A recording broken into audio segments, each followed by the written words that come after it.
classes. So what does this word mean in JavaScript? We're seeing it a lot, right? We're seeing this word classes, and maybe you think classes, you think of school, or maybe you think of like first class, second class, and airplanes, right? What does this mean? Well, first of all, I want to say that it's very important that we understand what this word means. I mean, the last thing you'd want to do is start coding or start a project or start a sprint without understanding what like the main word means, right? Does everyone relate to the idea of like you don't want to start coding until you understand what something means? All right? Just common sense. Like if you go to a restaurant, you don't order a dish that you before you know what it means, right? And I make that mistake a lot because I don't speak Spanish. So let's look at what classes mean. And to help explain this, I'm going to talk about a metaphor. Here's a useful metaphor. Imagine we have a factory, and this factory creates cell phones. Right? Factory that creates cell phones. You guys relate? Easy? The factory is the class, and the cell phones are the instance. Okay? A factory that creates things is a class, and the things that the factory creates are an instance. All right? Class, instance. Now, it's really important not to get these mixed up. The class is the factory, and the cell phone is an instance. They're not the same thing. Something you may get confused about later is that you may get the class and the instance confused. But let's think about this for a second. They have very different functionality, right? Like, can you go to a factory wall and type in a number and make a phone call?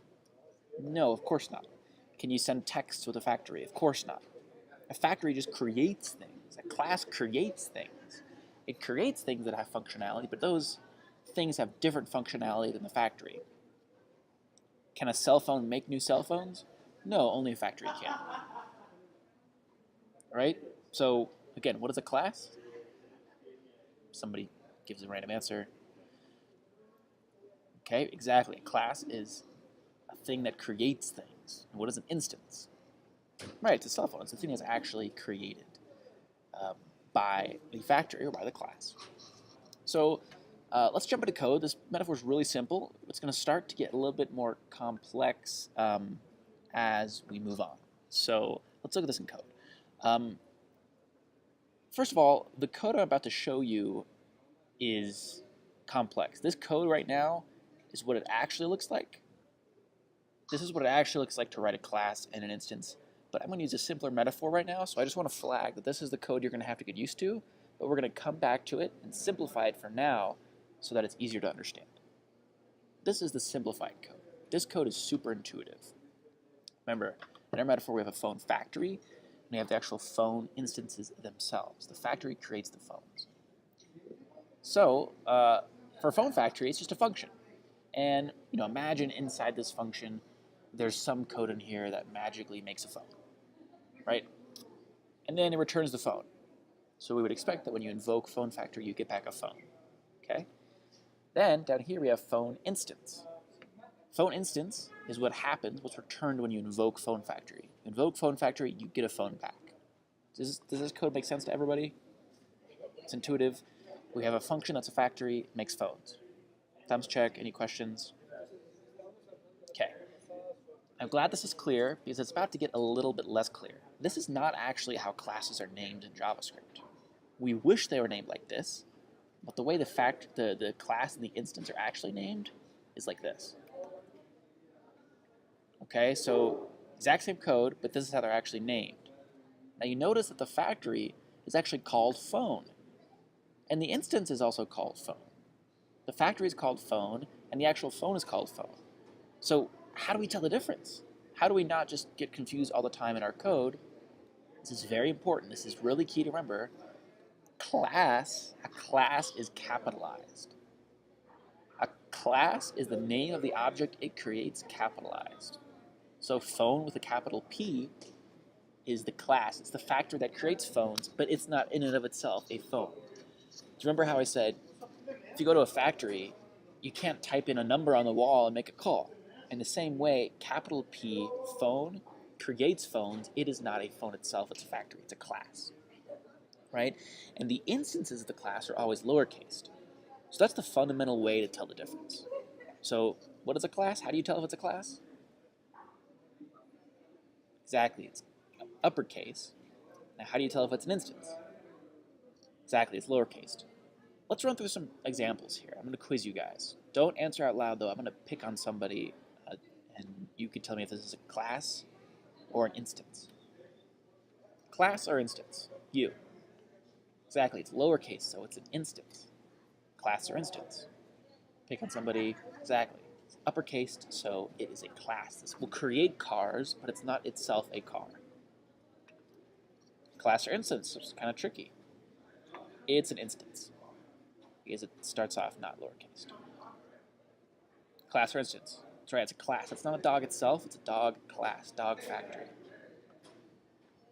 So, to wrap back up to our original metaphor, if you think about factories, factories create objects that have useful functionality.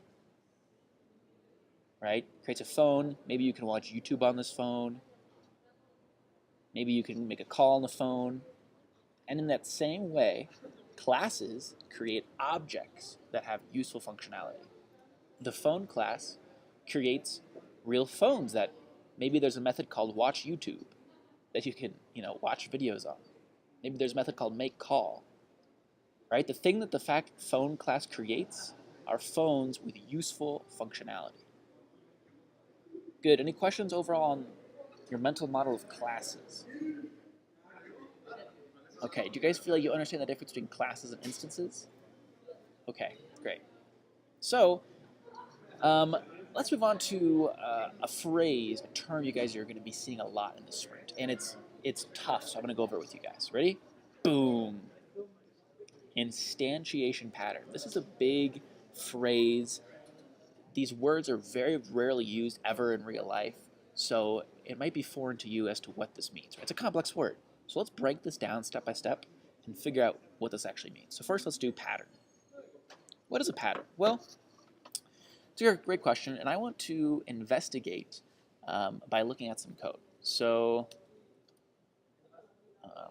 let's say that I make a function called add. And it takes 2 elements, and it returns, how do I get that one? Sorry. Returns a plus b. This function makes sense, right? You give it 2 numbers, it returns them, it adds them and returns that, right? Okay, super simple. What about this?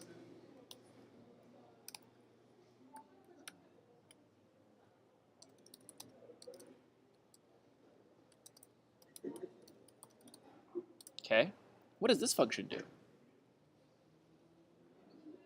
Right, it adds up 2 numbers and returns them. But here's the important point here. These functions do the same thing. You give them 2 numbers, and they add them up and they return the sum. So let me ask you guys this.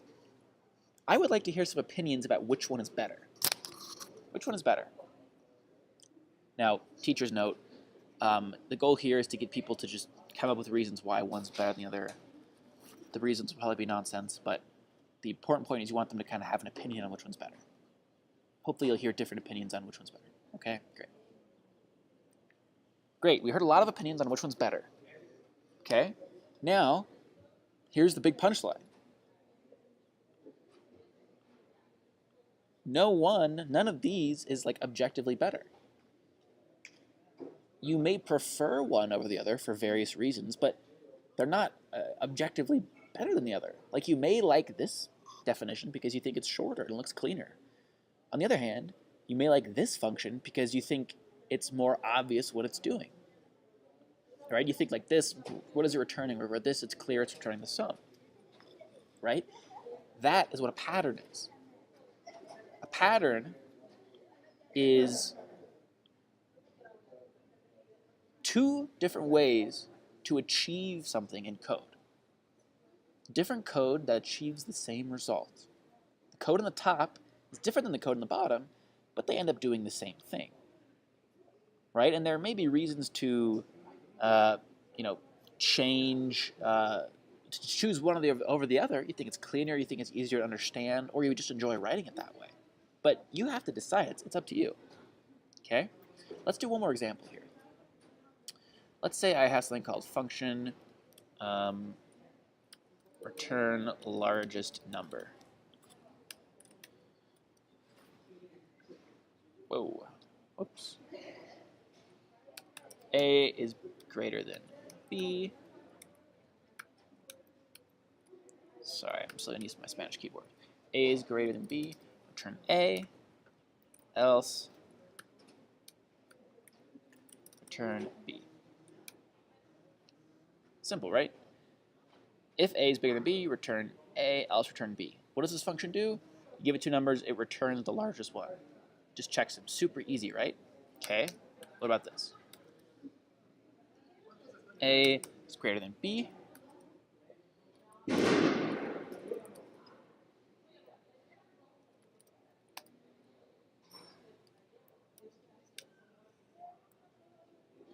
Okay, what about this code?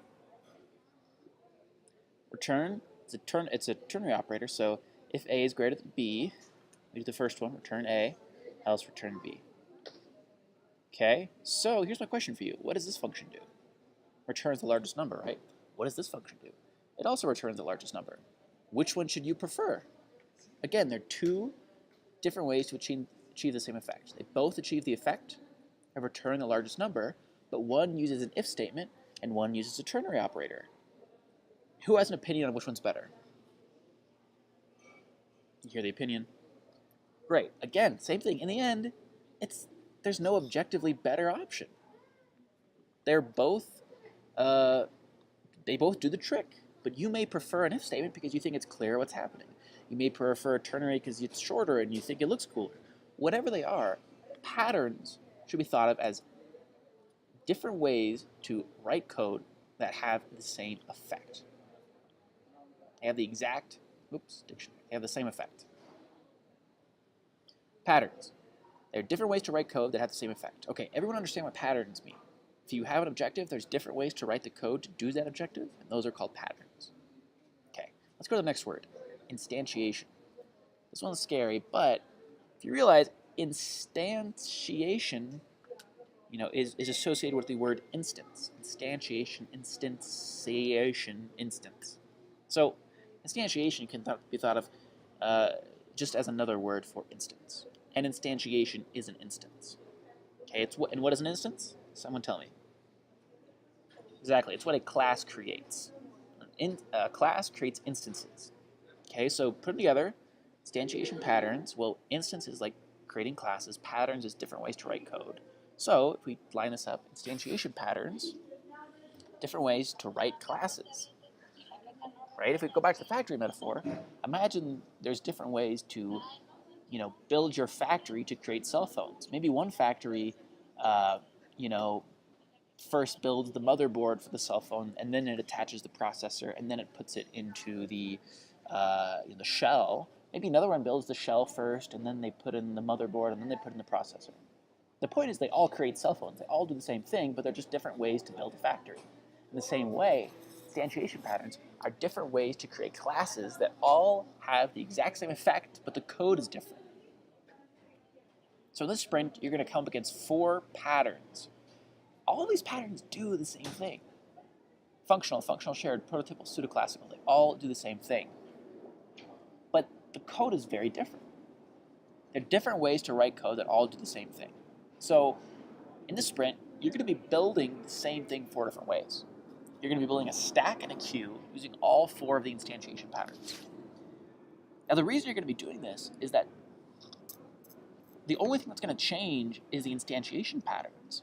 So you will have a good idea of what it feels like to switch between functional, shared, prototypal, and pseudoclassical.